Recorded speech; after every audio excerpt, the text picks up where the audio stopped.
सबसे पहले वेंचुरीमीटर जो लोग पढ़े हैं वो बताएंगे कि वेंचुरीमीटर क्या होता है। हाँ,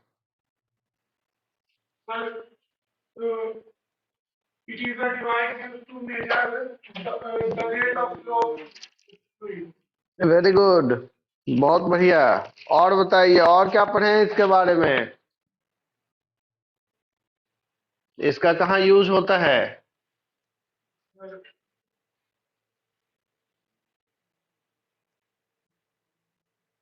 कोई भी लोग जो पढ़े हैं, पेट्रोल पंप में जाते हैं, पेट्रोल लेते हैं, तो पेट्रोल का मेजरमेंट कैसे होता है? जो पाइप में फ्लो हो रहा है उसी से कैलकुलेशन आता है ना, कि आपको कितना लीटर, कितना मिलीलीटर पेट्रोल मिल रहा है। मतलब पेट्रोल का वॉल्यूम, लिक्विड का वॉल्यूम कितना फ्लो है, रेट ऑफ फ्लो बोले ना, तो रेट ऑफ फ्लो में दोनों बातें हो गई। एक तो स्पीड भी हो गया, नहीं, डिस्टेंस पर यूनिट टाइम, और दूसरा वॉल्यूम पर यूनिट टाइम। एक है डिस्टेंस पर यूनिट टाइम और एक है वॉल्यूम पर यूनिट टाइम। नहीं, वॉल्यूम पर यूनिट टाइम वाले फॉर्मूला से ही पेट्रोल पंप को पता चल जाता है कि कितना पेट्रोल आपको मिल रहा है ना, समझे?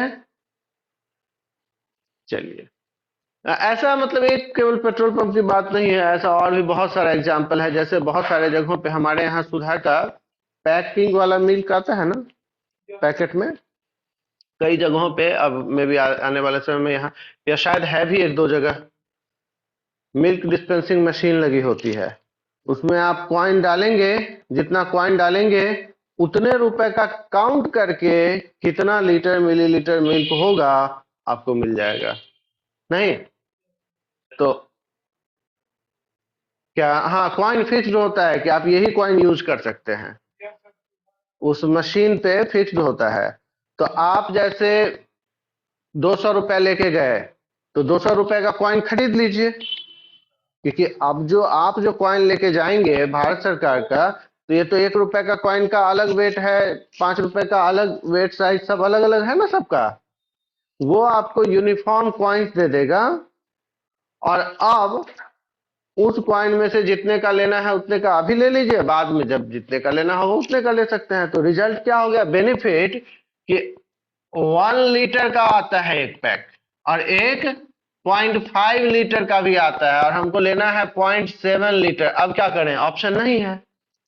पैकेट वाले में तो ऑप्शन नहीं है, लेकिन मशीन वाले में तो ऑप्शन है ना, नहीं? तो ये मशीन का भी काम करने का जो प्रिंसिपल है वो क्या है, वो वेंचुरीमीटर के हेल्प से ही काम कर पाती है। बात समझे?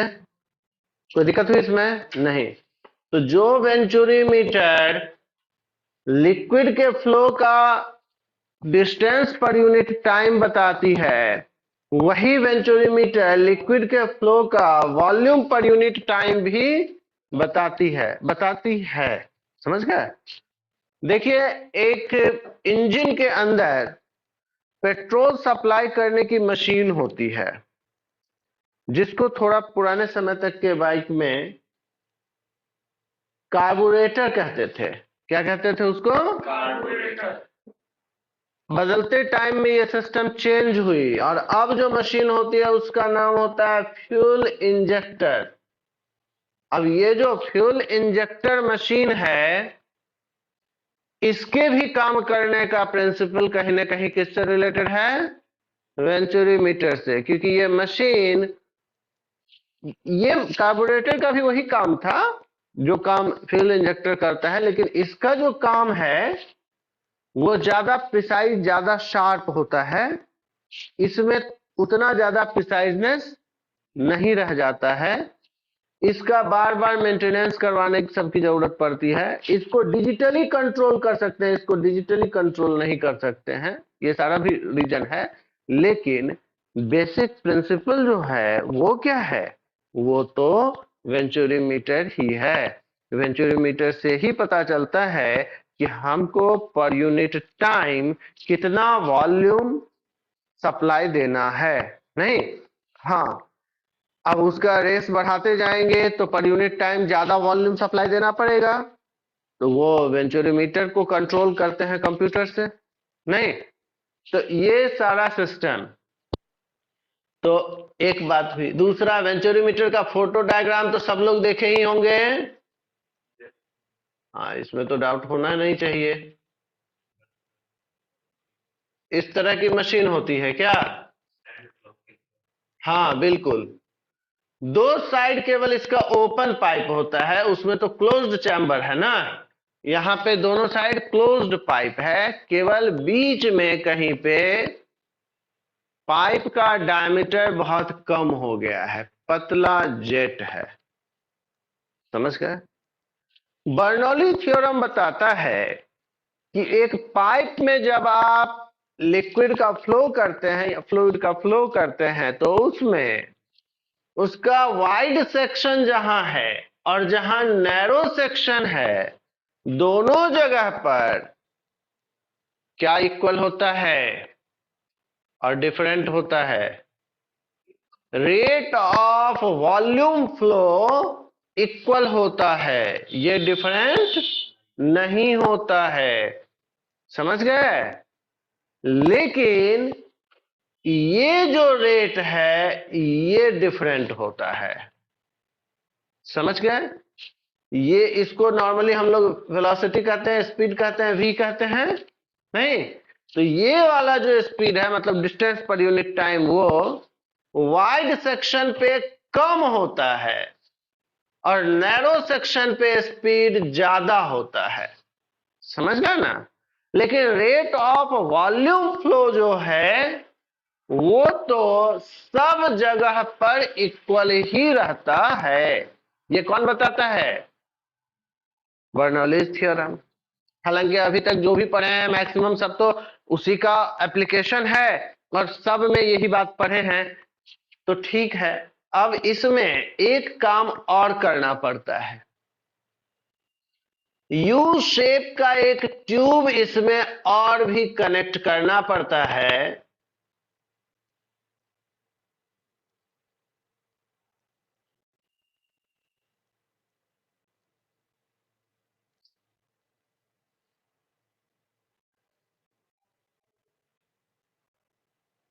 इस ट्यूब को हम लोग क्या कहते हैं फिजिक्स में? मैनोमीटर। क्या कहते हैं हम लोग इसको? मैनोमीटर। इस मैनोमीटर के अंदर कोई लिक्विड भरा रहता है,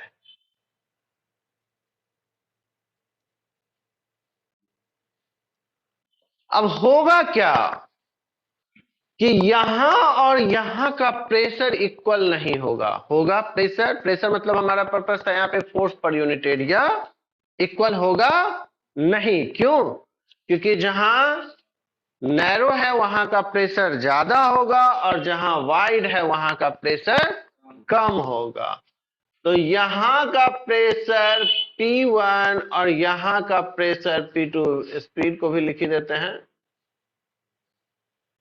तो ये जो प्रेशर का डिफरेंस है उसका रिजल्ट होगा कि ये जो आपका मैनोमीटर है इसके अंदर का जो लिक्विड है यहां हाई प्रेशर है और यहां लो प्रेशर है, तो इस डायरेक्शन का फ्लो इसको मिलेगा, मिलेगा।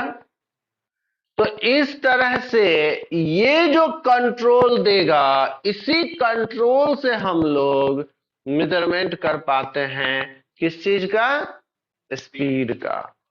अब स्पीड कैलकुलेशन में एक चीज की और जरूरत पड़ती है, यहां का क्रॉस सेक्शन एरिया A1 समझ जाइए और यहां का क्रॉस सेक्शन एरिया को A2 समझ जाइए। तो बताइए, इनकंप्रेसिबल लिक्विड का जो सप्लाई होता है तो उसमें क्या रिलेशन होता है इन सब के बीच? कुछ रिलेशन है ना? क्या पढ़े हैं? पढ़े हैं आप कि A1 V1 is equal to A2 V2। कौन कौन बता सकेंगे कि ऐसा क्यों हो गया? बताइए ऐसा क्यों हो गया?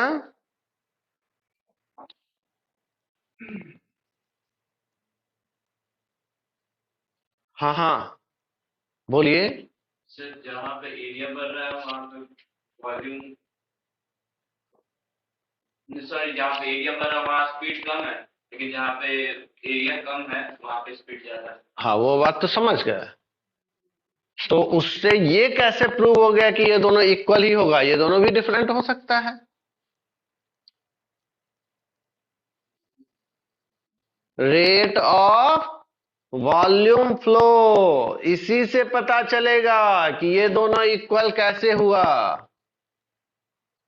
आप जानते हैं ना कि दोनों जगह का rate of volume flow equal ही रहेगा। किसके लिए? इनकंप्रेसिबल लिक्विड के लिए। कंप्रेसिबल होगा तो ऐसा नहीं होगा। तो ठीक है, हम चेक करते हैं कि पर यूनिट टाइम यहां से कितना वॉल्यूम फ्लो होता है लिक्विड का। नहीं, तो पर यूनिट टाइम आप कितना डिस्टेंस ट्रेवल करते हैं v स्पीड से? v डिस्टेंस ही ट्रेवल करेंगे। नहीं, समझे कि नहीं? सपोज कीजिए आपका स्पीड है 20 किलोमीटर पर आवर, तो यूनिट टाइम क्या हुआ? आवर हुआ ना। तो 1 आवर में कितना डिस्टेंस ट्रेवल करते हैं आप? 20 किलोमीटर। नहीं, और अगर आपका स्पीड है 60 किलोमीटर पर आवर, तो यूनिट टाइम में आप कितना डिस्टेंस ट्रेवल करते हैं? 60 किलोमीटर। तो अगर आपके लिक्विड का स्पीड यहां पे है v1, तो वो लिक्विड यूनिट टाइम में कितना डिस्टेंस ट्रेवल करता है? v1। नहीं, अब बताइए टी टाइम में कितना डिस्टेंस ट्रेवल करेगा? v1 into T. हालांकि यूनिट टाइम की ही बात रहने दीजिए। तो v1, और यहां का लिक्विड यूनिट टाइम में कितना डिस्टेंस ट्रेवल करेगा? v2। अब सोचते हैं यहां से जो लिक्विड सप्लाई हो रहा है उसका लेंथ है v1, तो v1 लेंथ वाला लिक्विड कॉलम जिसका एरिया ऑफ क्रॉस सेक्शन है a, वॉल्यूम कितना होगा? Area of cross section into length, यही होता है ना। तो area of cross section A1 into length V1। दूसरे हिस्से के लिए भी वही बात होगी, कितना वॉल्यूम सप्लाई हुआ यूनिट टाइम में। अब वो यूनिट कितना है वो तो जब स्पीड बताया जाएगा तब ना पता चलेगा कि किलोमीटर पर आवर है कि मीटर पर सेकेंड है। नहीं, और नहीं तो टी टाइम कैलकुलेट कर लीजिए। टी टाइम में कितना होगा? तो इतना होगा v1t, तो v1t इंटू ए इतना वॉल्यूम, और इसका v2t इंटू ए इतना वॉल्यूम। दोनों साइड का क्योंकि टाइम तो इक्वल ही था, टाइम कैंसिल हुआ तो बच क्या रहा है? a1 v1 इक्वल टू, बोलिए ये रिलेशन कैसे मिला आपको?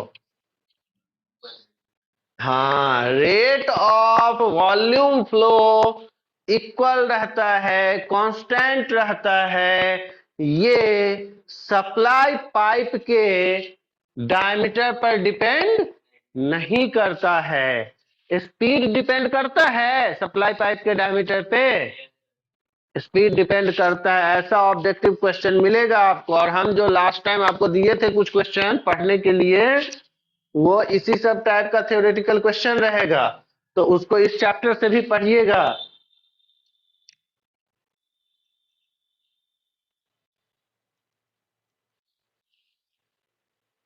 अब आपको काम क्या करना है? v1 a1 इक्वल टू यहां पे क्या आ गया? v2 a2। अब इस तरह से जब यहां पे कांस्टेंट रिलेशन मिल रहा है तो इसी रिलेशन को आगे बढ़ाएंगे, और फाइनली हम लोगों को रिलेशन किसके लिए लाना है? बोलिए, आप लोग पढ़ के आए हैं तो। फाइनल इक्वेशन वेंचुरीमीटर में किस चीज का फॉर्मूला लाते हैं? v1 का। अभी तो वो पूछे थे ना आपसे कि वेंचुरीमीटर का यूज क्या है? Rate of volume, sorry, rate of flow of liquid. तो ये आप चाहे V1 चाहे V2, यही तो रेट ऑफ फ्लो है ना। कोई एक फाइंड कर लेंगे तो दूसरा मिल ही गया, नहीं? तो V1 चाहे V2 किसी एक को फाइंड कर लीजिए। चलिए एक को फाइंड कर भी लिए। अब क्वेश्चन है कि ये तो डिस्टेंस पर यूनिट टाइम मिल गया, इससे मेरा क्या फायदा? कोई फायदा नहीं, क्योंकि हम लोग ये जान के क्या करेंगे कि मशीन जो पेट्रोल सप्लाई दे रही है, उस मशीन के पाइप में पेट्रोल के चलने का स्पीड क्या है, उससे कोई हमारा नॉलेज है नहीं। तो क्या जानना है हमको? Volume flow, rate of volume flow per unit time, कितना वॉल्यूम सप्लाई हो रहा है, समझ गए? तो वो चेक करना पड़ेगा। तो इसी के हेल्प से ना हम लोग रेट ऑफ वॉल्यूम फ्लो पता करेंगे। नहीं, पर यूनिट टाइम कितना वॉल्यूम फ्लो होगा बताइए? V1 पता है तो A1 का है तो 1 का बात कीजिए, A1 V1, यही तो रेट ऑफ वॉल्यूम फ्लो है। तो V1 का फॉर्मूला फाइंड कर लीजिए, और जब V1 का फॉर्मूला मिल जाएगा उसको A1 से मल्टीप्लाई कर दीजिए, तो हो गया ये रेट ऑफ वॉल्यूम फ्लो। नहीं, जिस फॉर्मूला से V1 पता कर रहे थे उसी से चाहते आप तो V2 पता कर सकते थे, नहीं? तो V2 मिल जाता तो उसको A2 से मल्टीप्लाई कर देते तो वो भी मिल गया रेट ऑफ वॉल्यूम फ्लो। समझ गए? कोई कंफ्यूजन है किसी को? नो? बोलिए, वेंचुरीमीटर का क्या यूज है? क्या करना?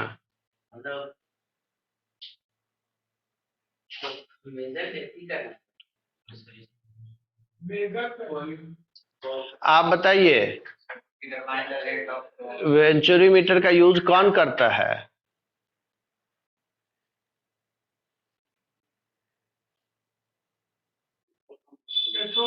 पेट्रोल पंप में पेट्रोल देने वाली जो मशीन है, उस मशीन को कैसे पता चलेगा कि कितना पेट्रोल सप्लाई दिया? उसी से ना।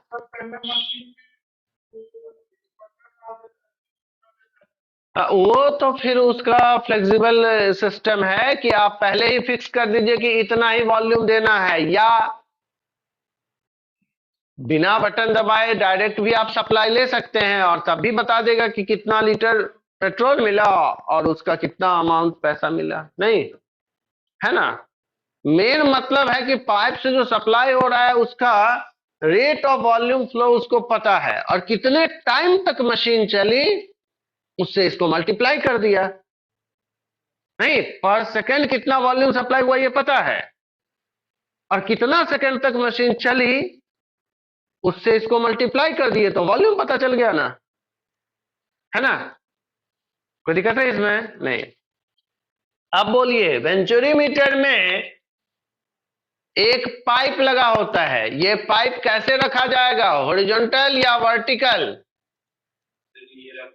जाएगा हमेशा हॉरिजॉन्टल। क्यों हॉरिजॉन्टल रखा जाएगा? कोई प्रॉब्लम नहीं होता है लिक्विड सप्लाई में। आपके घर में वाटर सप्लाई ऊपर से नीचे होता है और नीचे से ऊपर होता है, नहीं? प्रॉब्लम क्या होगा? हॉरिजॉन्टल क्यों रखते हैं? छोड़िए इसको, बाद में पूछेंगे हम। पहले आप हमको बताइए बर्नौली इक्वेशन क्या है, बर्नौली थ्योरम क्या है? इसके लिए इस पे बर्नौली थ्योरम अप्लाई कीजिए। बोलते जाइए, हम लिखते जाएंगे। P1 sigma rho V1 square equal to P2 plus half rho V2 square. Rho क्या है? दोनों जगह एक ही रहेगा कि रो1 रो2 भी होगा? चलिए वो भी हम समझ गए। अब दूसरा बात आप हमको बताइए हम जो आपको बर्नौली थ्योरम बताए हैं, लिखाए हैं, जिस दिन पढ़ाए, क्या उसमें 2 ही टर्म्स था जी? तो तीसरा टर्म आप लोग क्यों नहीं लिखे? ये क्या है? प्रेशर है। ये क्या है? Kinetic energy per unit volume है। और potential energy per unit volume भी तो होना चाहिए, वो क्यों नहीं लिखे? तो potential energy per unit volume दोनों जगह का इक्वल रहेगा। दो ग्राउंड पे सर पोटेंशियल नहीं वो नहीं वो बात नहीं, समझिए इस चीज को।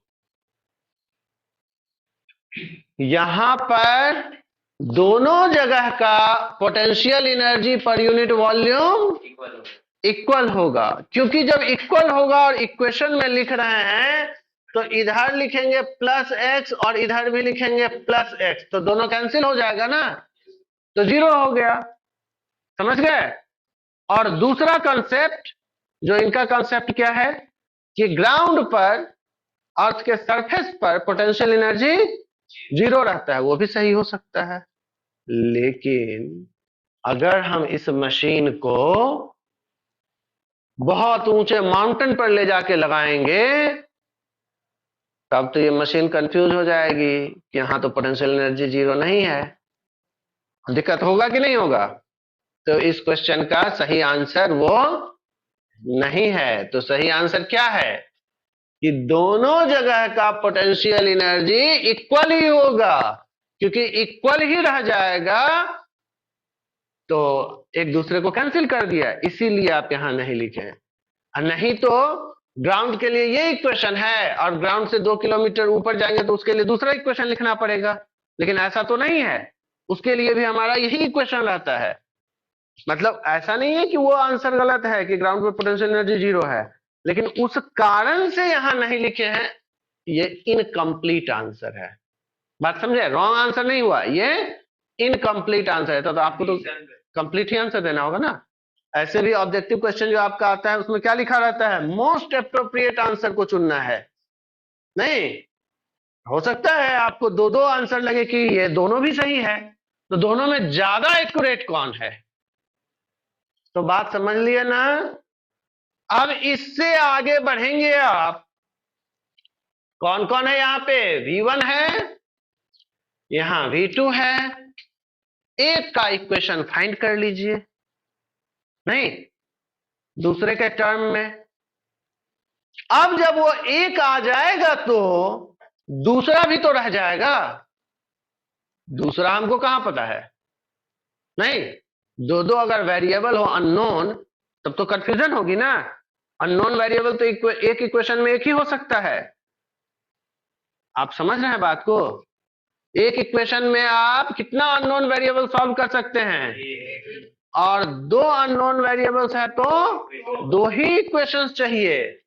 तो यहां पर एक इक्वेशन है, तो क्या करना पड़ेगा? दूसरा इक्वेशन में से दूसरा वाला वैल्यू को इस पे रख देंगे। तो जैसे ही रखेंगे V2 का वैल्यू तो V1 के टर्म में आ जाएगा, और अगर V1 का वैल्यू रखेंगे तो V2 के टर्म में आ जाएगा। तो बचेगा तो हमारे पास कोई एक ही ना, या तो V1 नहीं तो V2। चलिए अब सोचते हैं कि V1 और V2 तो वेरिएबल है, P क्या है? वेरिएबल है कि कांस्टेंट है? P तो वेरिएबल ही है। प्रेशर भी तो यहां का और यहां का डिफरेंट हो सकता है, लेकिन उस प्रेशर को जनरेट कौन करेगा? पेट्रोल पंप के मशीन में जो प्रेशर जनरेट होता है वो कैसे? पेट्रोल तो रखा हुआ है नीचे, जिस जगह जिस प्लेटफॉर्म पे हम लोग खड़े होते हैं गाड़ी लेके, उस जमीन के नीचे टैंक है और उसके अंदर पेट्रोल भरा हुआ है। तो वो अंडरग्राउंड से लेके बाहर कैसे आता है? मोटर पंप लगा हुआ है, जैसे घर में आपके वाटर सप्लाई का पंप लगा हुआ है, उसका भी पंप लगा हुआ है, तो प्रेशर वही जनरेट करता है। तो वो मशीन कितना प्रेशर जनरेट करता है, ये बात तो कुछ फिक्स्ड भी होगा।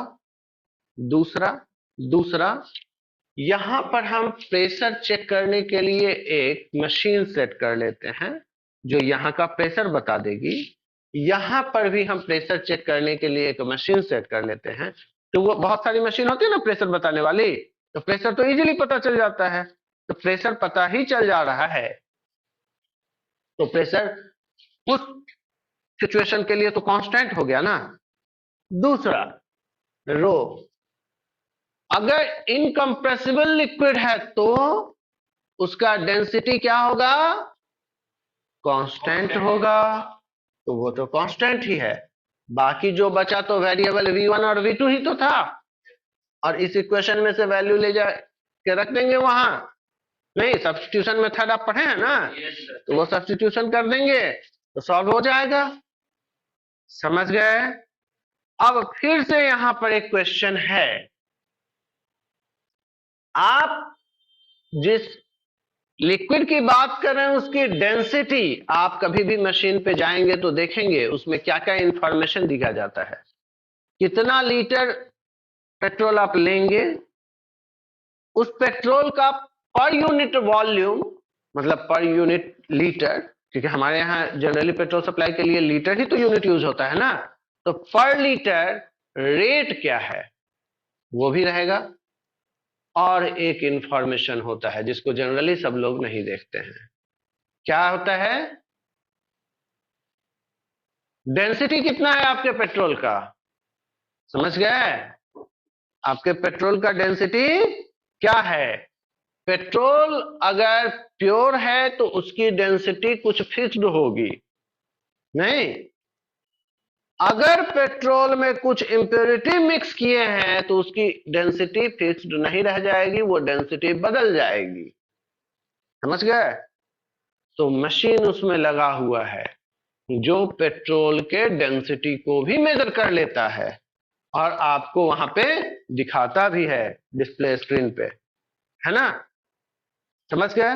हालांकि इसको टेस्ट करने के लिए आप मैनुअली जाके कभी चेक भी कर सकते हैं कि उसका मशीन ठीक है कि नहीं, तो इसका भी सिस्टम होता है।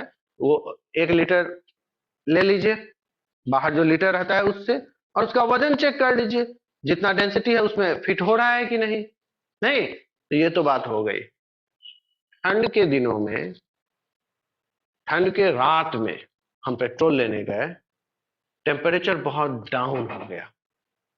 जनरली लिक्विड का क्या होगा, अगर टेम्परेचर के साथ वॉल्यूम एक्सपेंशन होता है तो विंटर में, नवंबर दिसंबर में, जनवरी में भी रात तो काफी ठंडी होती है, टेम्परेचर हमारे यहाँ तो 4 डिग्री सेल्सियस हो जाता है। नहीं तो 4 डिग्री सेल्सियस पे जाके पेट्रोल का डेंसिटी बढ़ जाएगा ना, तो 1 लीटर में हमको ज्यादा पेट्रोल मिलेगा, क्योंकि पेट्रोल एनर्जी कितना देगा वो किस पे डिपेंड करता है, वॉल्यूम पे डिपेंड करता है कि मास पे डिपेंड करता है। वो मास पे डिपेंड करता है, वॉल्यूम पे नहीं डिपेंड करता है। बात समझे कि नहीं? कोई भी फ्यूल जल के कितना एनर्जी देगा वो केजी पर डिपेंड करता है कि कितना किलोग्राम आप बर्न कर रहे हैं, वॉल्यूम से कोई फर्क नहीं पड़ता है उसको। समझ गए? तो जब आप ठंड के समय में लो टेम्परेचर के टाइम पे पेट्रोल लेते जाएंगे तो 1 लीटर में ज्यादा किलोग्राम पेट्रोल मिलेगा। और अगर आप बिल्कुल समर में, गर्मी के दिन में दोपहर में जाएंगे 2 बजे लेने, अब तो पता चलेगा कि टेम्परेचर थोड़ा बढ़ा हुआ है, तो डेंसिटी कम हो गई होगी। एज ए रिजल्ट पर लीटर कम पेट्रोल मिलेगा। ऐसा सिचुएशन क्रिएट होगा कि नहीं होगा? तो उस सिचुएशन को भी सॉर्ट आउट करना पड़ेगा, नहीं तो पता चलेगा कि ठंड के दिनों में पर लीटर तो ज्यादा पेट्रोल ले पाते हैं और गर्मी के दिनों में पर लीटर कम पेट्रोल ले पाते हैं। तो उसको कंट्रोल करने के लिए आपके पास क्या ऑप्शन है, डेंसिटी। डेंसिटी तो वॉल्यूम से रिलेटेड है ना, डेंसिटी पता होती है तो डेंसिटी पे बेस्ड उसका प्राइस होता है। नहीं, अगर ज्यादा पेट्रोल मिल रहा है तो प्राइस ज्यादा देना पड़ेगा। नहीं, बात समझ गया ना? तो इसीलिए तो यहां पर हमारा ये जो डेंसिटी टर्म है वो क्या रहेगा, कांस्टेंट रहेगा कि वेरिएबल? क्योंकि अभी जब मशीन काम कर रही है तो अगले 2-4 घंटे के लिए तो वही रहेगा टेम्परेचर ना, और 4 घंटे तक तो कंटिन्यू पेट्रोल आप लेंगे नहीं, पेट्रोल तो कुछ सेकंड के लिए ही ना सप्लाई मिलता है। समझ गए? कोई दिक्कत रही इसमें? नहीं। चलिए आप लोग इससे फॉर्मूला फाइंड कीजिए, कैलकुलेशन करके नहीं, बुक में ही लिखा हुआ है, उसको एक बार चेक कर लीजिए और वो आपके समझ में आ गया तो हम थोड़ा सा आगे बढ़ जाएंगे, क्योंकि अब जो पोर्शन है चैप्टर का उसमें ज्यादा कैलकुलेशन वाला कुछ भी रहा नहीं। आप लोग आपस में बात करेंगे तो कैसे होगा? बुक को देखिए। तो देख लिए, V1 का फॉर्मूला ले आया किसके टर्म में? V2 को खत्म कर दिया तो बचा कौन? रो, पी, ये सब बच रहा है। अब एक प्रॉब्लम क्रिएट हो गया। प्रॉब्लम क्या क्रिएट हुआ कि इसका जब सॉल्व करके सबको एक साइड कर लेंगे तो या तो V2 को कैलकुलेट करेंगे तो P1 माइनस P2 मिलेगा, या V1 को कैलकुलेट करेंगे तो इधर आ जाएगा P2 माइनस P1, मतलब प्रेशर डिफरेंस। अब उस प्रेशर डिफरेंस को भी चेक कर लेते हैं, उसके लिए हम कुछ और रख सकते हैं कि नहीं। तो P1 माइनस P2 ये तो है कि प्रेशर दोनों जगह का इक्वल नहीं होता है। बताइए ये जो प्रेशर डिफरेंस है इसके लिए कुछ आप रिलेशन पढ़े हैं?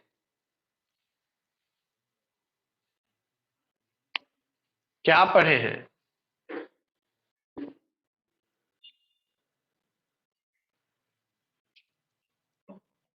आपके तो बुक में वहीं पे लिखा हुआ है और हाथ में क्यों लिख रहे हो?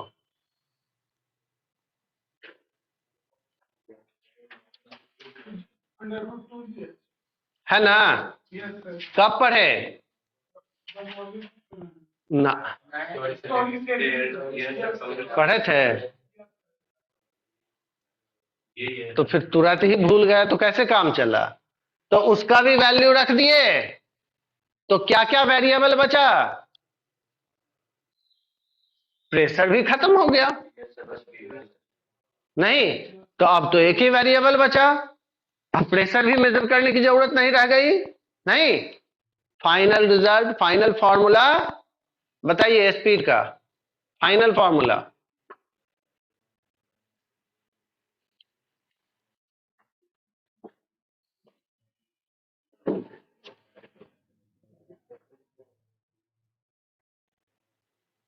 इतना मत सोचो, हम पूछ रहे हैं फाइनल फॉर्मूला, तो फॉर्मूला बोलो। K1। अरे ये फाइनल फॉर्मूला थोड़ा ही हुआ। V1 इक्वल टू क्या हुआ वो ना फाइनल फॉर्मूला। हाँ A2 सबसे पहले तो A2 पता कर लेंगे अंडर रूट 2GH। हाँ और भी बहुत कुछ है। हाँ देख के बोलोगे, देख के बोलोगे, बुक में देख के बोलो। रो बोलते हैं, तुम उतना देर से अभी 3 बार बोले तो भी नहीं समझे, पहले से भी नहीं याद रखे। देखो सिग्मा ये है, ये क्या है? सिग्मा। इसको अभी तक हम लोग इस चैप्टर में पढ़े थे इसको कब? सॉलिड वाला जो था उसमें, और इसी चैप्टर में फिर पढ़ेंगे आगे। कहाँ पढ़ेंगे? सरफेस टेंशन में पढ़ेंगे। अभी सिग्मा कहाँ पढ़े हैं हम लोग, तो सिग्मा की जरूरत नहीं है। अभी जो पढ़ रहे हैं वो क्या है? वो रो है। रो क्या होता है? डेंसिटी होता है। इस चैप्टर में अभी तक के टॉपिक में सिग्मा का कोई यूज नहीं हुआ है, आगे होगा। हाँ चलिए आगे बोलिए। चलिए सब लोग अपने अपने कॉपी में फाइनल फॉर्मूला लिखिए, तेजी में लिखिए जल्दी से।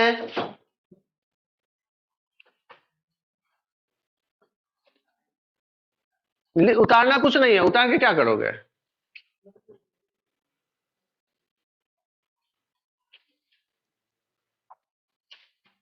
केवल फाइनल फॉर्मूला लिखिए बस, और कुछ मत कीजिए। Final result.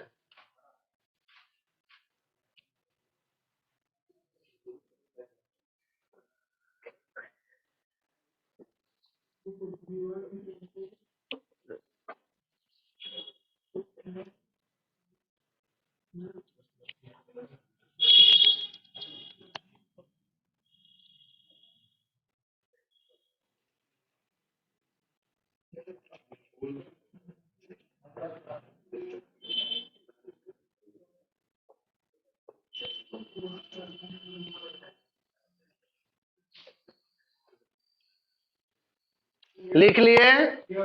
अब सब लोग याद कर लेंगे और इसका कैलकुलेशन हम आपसे पूछ लेंगे कल फ्राइडे को।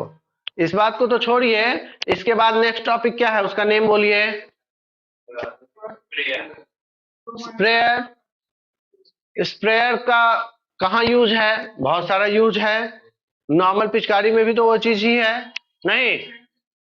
सेंट में नहीं, पेंटिंग करने में, पेस्टिसाइड्स में नहीं, और प्लांट सब पे वाटर स्प्रे करने में भी।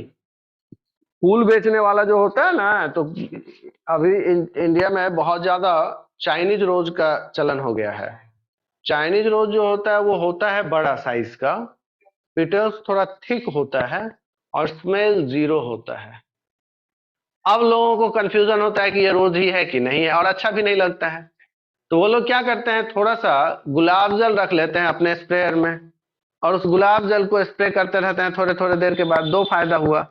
एक, वाटर है तो जो फ्लावर कटा हुआ है फ्रेश भी रहा। सब्जी वगैरह पे पानी स्प्रे करते हैं ना फ्रेश रखने के लिए, तो रोज के ऊपर भी रखे तो स्प्रे भी करने से फ्रेश भी रहा, और दूसरा स्मेल भी आ गया। नहीं, जो उसमें तो नेचुरली है नहीं, तो बाहर से स्मेल आ गया। समझ गया ना? तो कहने का मतलब ये स्प्रेयर है। तो ये स्प्रेयर कैसे काम किया, स्प्रेयर का डिजाइन बनाने की जरूरत है। आप लोग देख रहे हैं उसमें, देखिए अब उसमें एक जगह देखिएगा रबर का एक बॉल लगा हुआ है उसमें। ये बहुत कंपलसरी पार्ट नहीं है उसका, क्योंकि इन दिनों आप देखते हैं स्प्रेयर्स में तो ये रबर नहीं लगा होता है, क्योंकि इसको यूज करने से जो ऑपरेटर है ना वो जल्दी थक जाएगा, तो बहुत ज्यादा यूज नहीं कर सकता है। तो अब क्या आता है, पंप जैसा रहता है। नहीं, फाइनल पर्पस क्या है, एयर को पुश करके एयर प्रेशर को इंक्रीज करना है। नहीं, जब आप एयर प्रेशर को इंक्रीज करेंगे तो इसका पाइप जो है, नोजल से कनेक्टेड जो पाइप है वो नीचे तक जुड़ा हुआ है लिक्विड में। तो ऊपर से प्रेशर बढ़ेगा एयर का, तो कंटेनर के अंदर दो पार्ट्स है, उसके लोअर पोर्शन में लिक्विड भरा हुआ है, अपर पोर्शन में एयर है। एयर का प्रेशर इंक्रीज हुआ, एयर कंप्रेसिबल है एज कंपेयर टू वाटर, है ना? कंप्रेस्ड एयर हाई प्रेशर पे आया हुआ है, तो उस कंप्रेस्ड एयर को अपना वॉल्यूम एक्सपैंड करना पड़ेगा, और वॉल्यूम एक्सपैंड करने के लिए एक ही पास है वहां पे, जो पाइप लिक्विड में डिप किया हुआ है, डूबा हुआ है। रिजल्ट क्या होगा, लिक्विड उस पाइप से बाहर रिलीज होगा। नहीं, तो हम पुश इन नहीं कर रहे हैं लिक्विड, अंदर क्या पुश करना है हम, एयर, बदले में बाहर क्या मिल रहा है, वाटर या लिक्विड जो भी है। समझ गए? अब वो स्प्रे किस शेप डिजाइन का बनेगा ये उसके नोजल पे डिपेंड करता है। ये यहां तक का जो मैकेनिज्म पर है उस पर डिपेंड नहीं करता है। वो नोजल को ही घुमाने का सिस्टम लगा होता है, उसको लूज करने का, टाइट करने का, उससे आप अलग अलग शेप, फ्लो जो आएगा उस फ्लो का शेप कैसा होगा वो वहां से डिसाइड होता है। अभी तक का जो सिस्टम था यहां से डिसाइड नहीं होता है। समझ गए? अगर एयर कंप्रेसिबल नहीं होता तो क्या ये सिस्टम काम करता? नहीं काम करता। तब क्या होता ना कि आप जितनी देर के लिए उस रबर बलून को दबा रहे हैं बस उतने देर के लिए लिक्विड बाहर आएगा और काम खत्म हो जाएगा, रुक जाएगा। जबकि ऐसा नहीं होता है, कंटिन्यूअस फ्लो मिलता है आपको। तो कंटिन्यूअस फ्लो क्यों मिलता है बोलिए? क्योंकि एयर कंप्रेसिबल है, एयर कंप्रेस्ड होके स्टोर हो जाता है, और जितना एयर कंप्रेस्ड होके स्टोर हुआ उसको एक्सपैंड करने में कुछ समय लगता है और वो खुद से एक्सपेंड करता है, उसके लिए आपको वर्क करने की जरूरत नहीं है। आप आराम से उस स्प्रेयर को इधर उधर केवल घुमाते हैं, यही आपका काम रहता है, और कोई काम नहीं करना है। नहीं करना है ना? नहीं। हालांकि इसी स्प्रेयर मशीन के जगह पे अब दूसरी मशीन आती है जो बड़े बड़े खेत में स्प्रे करना है पेस्टिसाइड, तो उसके लिए क्या करेंगे? तो छोटा सा स्प्रे से तो होगा नहीं, उसके लिए पहले आती थी, उसमें ऐसा हैंडल लगा होता था, पीठ पे बैग जैसा लगा लेते थे और ऐसे ऐसे हैंडल से उसमें पंप करते थे, तो उसका भी काम करने का एफिशिएंसी कम था, मतलब कम बड़े खेत में आप काम कर सकते थे। बहुत बड़ा आपका फार्मिंग है, खास करके वेजिटेबल फार्मिंग में तो स्प्रे ज्यादा करना पड़ता है। हाँ, तो उसके अंदर अब बैटरी से चलने वाला मोटर लगा हुआ है, पंप लगा हुआ है। वो पंप किस चीज को पुश करने के लिए लगा हुआ है? लिक्विड को पुश करने के लिए नहीं, एयर को पुश करने के लिए। अभी तो आपको बताए कि स्प्रेयर में आप किस चीज को पुश करते हैं और बाहर आउट मिलता है आपको लिक्विड, समझ गए? इसका एक बहुत कंपलसरी सेक्शन है। अगर आप स्प्रेयर को पूरा नेक तक भर देंगे लिक्विड से, तो क्या वो स्प्रेयर अच्छे से काम करेगा? नहीं काम करेगा, क्योंकि लिक्विड के अलावा स्पेस नहीं बचा। तो एयर कंप्रेसिबल है, ठीक है, लेकिन एयर को कंप्रेस्ड होने के लिए जगह तो चाहिए ना, तो शुरू में तो जगह खाली बचेगा ही नहीं। और जब आपका स्प्रेयर का कंटेनर आधा खाली हो जाएगा, या आप पहले ही से आधा ही भरे हैं, तो जो अपर हाफ है उसमें तो काफी एयर एकोमोडेट करने का स्पेस है ना, तो उसमें आप बहुत ज्यादा एयर कंप्रेस्ड करके रख सकते हैं, और तब आपकी मशीन ज्यादा स्मूथ काम करेगी, समझ गए? तो उस मशीन में भी, बैटरी वाले ऑटोमेटिक मशीन में भी यही काम होगा? नहीं। हालांकि बैटरी वाली मशीन में होता क्या है, एक बेनिफिट, कि अगर कम काम किया तो कम एयर फिल हुआ, तो जैसे ही उसका प्रेशर कम हो जाएगा ना, ऑटोमेटिक वो मशीन का ऑन हो जाएगी और फिर से एयर पंप करना शुरू कर देगी। लेकिन इस वाले स्प्रेयर में तो आपको थोड़ा सा स्प्रे मिलेगा और फिर से एयर पंप कीजिए, फिर थोड़ा सा स्प्रे मिला, फिर से एयर पंप कीजिए। उससे बचने का क्या सॉल्यूशन है? कंटेनर को आधा भरना ऑटोमेटिक सॉल्यूशन नहीं हुआ उसका, इसी का सिस्टम को ना ठीक करना है। तो इसी सिस्टम को कैसे ठीक कर सकते हैं? हाफ क्या? हाफ लिक्विड और हाफ स्पेस किसके लिए छोड़ दिए हैं? एयर के लिए। कंप्रेसर जो लगा रहता है, देखते हो हवा भरने वाले में क्या लगा होता है? कंप्रेसर। उसके साथ बड़ा सा सिलेंडर रहता है कि नहीं रहता है? अगर बड़ा सिलेंडर ना रहे उसके पास, तो वो हर बार टायर में हवा भरने के लिए उसको मोटर चलाना पड़ेगा नहीं। और बड़ा सा सिलेंडर रखा रहता है, तो रिजल्ट क्या है? एक बार उसमें एयर को कंप्रेस्ड करके भर लिए तो कई सारे टायर को इन्फ्लेट कर सकते हैं नहीं। ये एडवांटेज है ना। सेम एडवांटेज मिलेगा अगर आप बड़ा कंटेनर यूज कीजिए और उस कंटेनर को हाफ या उससे थोड़ा सा कम भरिए नहीं। समझ गए? ठीक है, आगे बढ़िए। इसके बाद नेक्स्ट क्या है? ये सब टॉपिक ऐसा ही है, ये सब टॉपिक में बहुत ज्यादा पढ़ने की जरूरत नहीं है। हाँ, डायनामिक लिफ्ट। आप सब लोग क्रिकेट खेले हैं, और क्रिकेट में बहुत सारे खेलने वाले लोग होते हैं, जिसमें सबसे ज्यादा साइंटिफिक सोच वाला होता है कौन? स्पिनर नहीं। वो स्पिनर बॉल फेंकने से ही वो शुरू करता है अब साइंस का यूज। कैसे? बॉल को फेंकते समय वो ऐसे हाथ का मूव करता है, समझ गए? हाथ का मूवमेंट ऐसा होना चाहिए। ऐसा मूवमेंट जब होगा तो बॉल अगर हाथ में पकड़ा हुआ ऐसे जब मूव करेगा हाथ, तो क्या होगा? बॉल स्पिन करने लगेगी, घूमने लगेगी। और अगर बॉल घूम नहीं रही है, सीधे आगे बढ़ रही है, तो बॉल का पाथ क्या है इजीली प्रिडिक्ट कर लेगा जो बैट्समैन बैठा हुआ है, मतलब खड़ा है, उसको पता चल जाएगा कि बॉल तो यहीं पे आने वाली है। और स्पिनर के बॉल में बैट्समैन इसीलिए कंफ्यूज होता है कि उसकी बॉल घूमती हुई आती है, तो रास्ते में वो अपना डायरेक्शन चेंज कर लेती है। चेंज कैसे करती है ये देखिए, बॉल घूमते हुए आगे बढ़ रही है, नहीं तो घूमते हुए आगे बढ़ने से एक तरफ हाई प्रेशर और एक साइड लो प्रेशर जनरेट हुआ। हाई प्रेशर जिधर जनरेट हुआ उधर से बॉल को नीचे दबाएगा, नहीं। अब हम सपोज करते हैं कि बॉल ऐसे ही घूम रही है, समझ गया ना, वर्टिकल प्लेन में ऐसे घूम रही है। हालांकि जरूरी नहीं है कि बॉल ऐसे ही फेंके, वो ऐसा भी फेंक सकता है, वो ऐसा भी फेंक सकता है, ये तो उसकी मोनोपोली है ना, नहीं। लेकिन अगर ऐसे ही घूम रही है तो इस साइड का प्रेशर हाई हो जाएगा, इस साइड का प्रेशर लो हो जाएगा, बॉल नीचे की तरफ मूव करेगी, और अगर बॉल नीचे की तरफ मूव करती हुई आगे बढ़ेगी तो ऐसे, और फिर ग्राउंड से कहीं पे टक्कर लगेगा ही।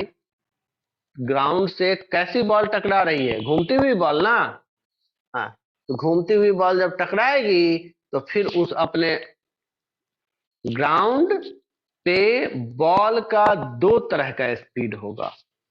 पहला स्पीड को हम लोग, जो आप लोग पढ़े होंगे मोशन वगैरह में, ट्रांसलेशनल स्पीड कहते हैं ना, जिसमें किसी चीज को ड्रैग करते हैं सीधे आगे बढ़ता है वो, तो उसके आगे बढ़ने का स्पीड। और दूसरा स्पीड, दूसरा जो मोशन उसका है वो रोटेशन वाला स्पीड।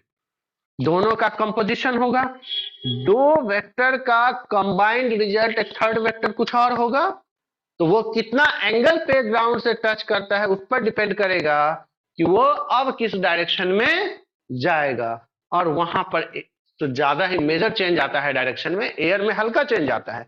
एयर में जो चेंज आएगा वो कर्व होगा, धीरे धीरे चेंज आएगा। ग्राउंड पे जो चेंज आएगा वो काफी शार्प चेंज आएगा, समझ गए। तो क्या होगा कि बॉल वहां से आया वहां जाएगा और वहां से जाके यहां आ सकता है, जबकि फास्ट बॉलर का बॉल ऐसा नहीं कर सकता है।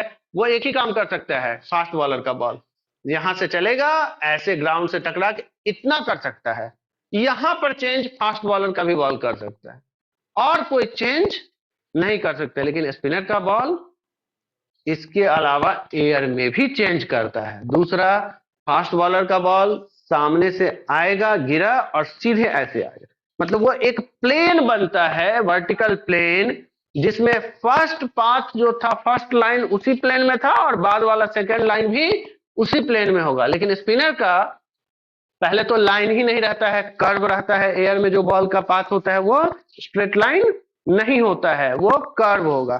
तो पहले तो कर्व होगा, दूसरा उस कर्व का जो प्लेन होगा उसमें भी सेकंड वाला कर्व नहीं फिट होगा, सेकंड वाला कर्व उससे अलग होगा, इसीलिए उसमें ज्यादा कंफ्यूजन होगा। देखिए, क्रिकेटर को सबसे ज्यादा पनिशमेंट भी मिलता है किसको? स्पिनर को। किस काम के लिए? हाँ, क्यों करता है वो?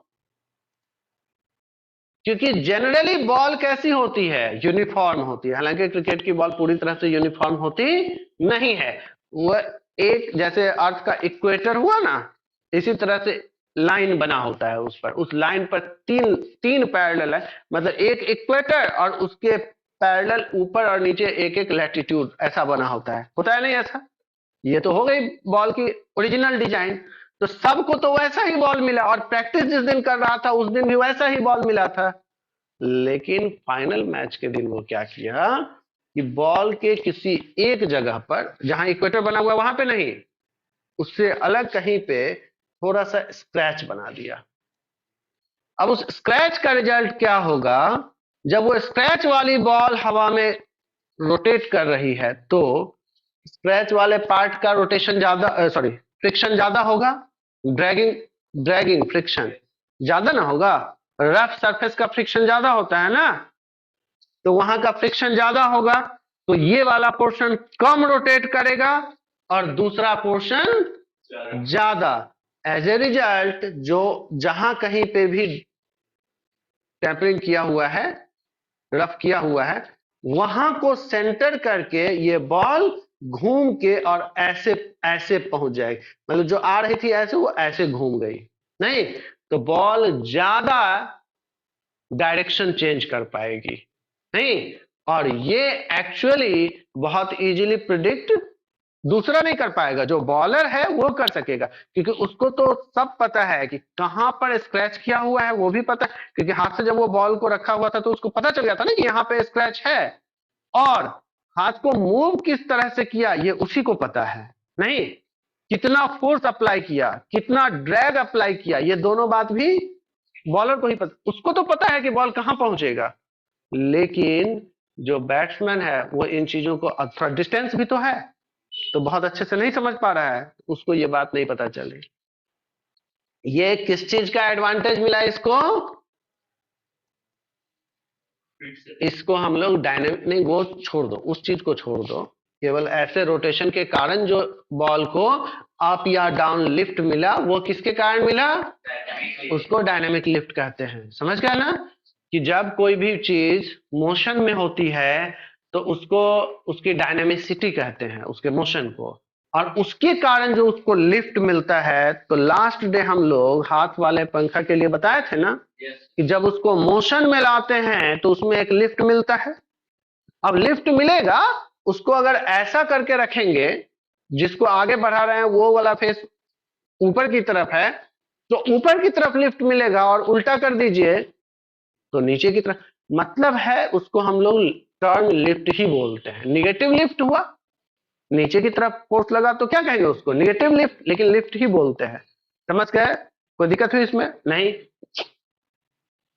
देखिए, देखे होंगे मजदूर सबको, जो फर्स्ट फ्लोर पे काम कर रहा है और नीचे से ईंट को पहुंचाना है, तो अब तो बहुत सारा सिस्टम भी हो जाता है, लेकिन जब नहीं सिस्टम था तो ईंट को यहां से फेंकता है और ऊपर वाला इजीली उसको कैच कर लेता है। जनरली ईंट को फेंक के कैच करना बहुत ज्यादा टफ हो सकता है और डेंजरस हो सकता है, लेकिन मजदूर जब इसी काम को करता है तो उसको एक बार गलती से भी चोट नहीं लगता है। क्यों नहीं लगता है, ये केवल प्रैक्टिस से ही हो रहा है, ये तो बात सही है, वो तो फिजिक्स पढ़ के ही नहीं गया है। लेकिन ऐसा हो कैसे रहा है, इसके पीछे का फिजिक्स क्या हुआ, फिजिक्स ये हुआ कि जब वो ईंट को या किसी चीज को पकड़े और सीधे फेंक दिए तो उसमें रोटेशन कम आया, समझे ना। और जब उसको ऐसा करके फेंकेंगे तो उसमें रोटेशन ज्यादा है, क्योंकि ईंट में वजन भी तो है। वजन वाले चीज के पास रोटेशन भी जब हो जाए तो उसको इंसान नहीं पकड़ पाएगा, नहीं। तो उसमें ये कंपलसरी कंपोनेंट है कि ईंट को उस तरह फेंकना है जिससे कि ईंट में रोटेशन कम से कम हो। अब ये तो नहीं हो सकता है कि रोटेशन होगा नहीं, रोटेशन होगा नहीं, ये कैसे हो सकता है।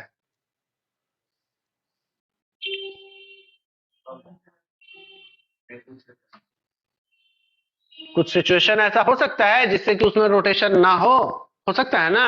इसको अगर सीधे ऐसे फेंकेंगे तो ये सीधा आगे बढ़ेगा, क्यों बढ़ेगा, क्योंकि इसका डिजाइन लिनियर डिजाइन है। ईंट का डिजाइन ऐसा नहीं होता है, तीनों डायमेंशंस उसका डिफरेंट होता है। थिकनेस अलग है, विड्थ उससे ज्यादा है, नहीं लेंथ उससे भी ज्यादा है। तो लेंथ और विड्थ तो काफी ज्यादा है ना, थिकनेस कम है। तो थिकनेस जितना है उतना ही अगर विड्थ भी होता तब तो वो ईंट बिल्कुल सीधा चला जा सकता था, बहुत ज्यादा सीधा जा सकता था, लेकिन ऐसा तो नहीं हो रहा है। दूसरा एक और बात, इसको जब भेजेंगे तो इस तरह से तो ये भी स्पिन करेगा नहीं, तो इस तरह भी स्पिन ना कर सके, उसके लिए पुराने जमाने में जब इस तरह फेंकने का सिस्टम था तो क्या करते थे लोग, तीर होती थी ना, महाभारत देखे होंगे आप, ऐसा क्यों लगा होता है। और ये भी देखे होंगे कि ये चिड़िया के पंख से बना होता है ना, नहीं तो ये कोई बहुत मजबूत चीज तो है नहीं, ये ऐसा तो चीज है नहीं कि उसको जाके हार्म कर देगा। फिर इसको लगाते क्यों हैं, क्योंकि जिस समय ये एरो मोशन में होगा तो ये ऐसे स्पिन करने से रोकेगा।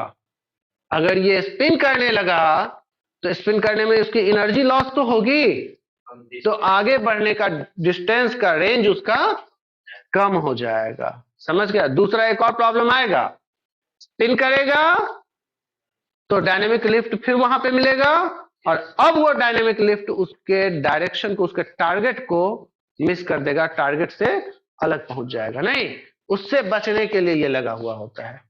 जितना भी आप रॉकेट देखते हैं, सब रॉकेट में ऐसा ब्लेड लगा होता है। नहीं, हालांकि रॉकेट का साइज के कंपैरिजन में ये ब्लेड का साइज बहुत छोटा होता है, लेकिन छोटा साइज का ही ब्लेड डायरेक्शन को कंट्रोल करने में पूरा कैपेबल होता है। जैसे एरोप्लेन का पूरा विंग किस काम के लिए होता है? केवल अपलिफ्ट के लिए।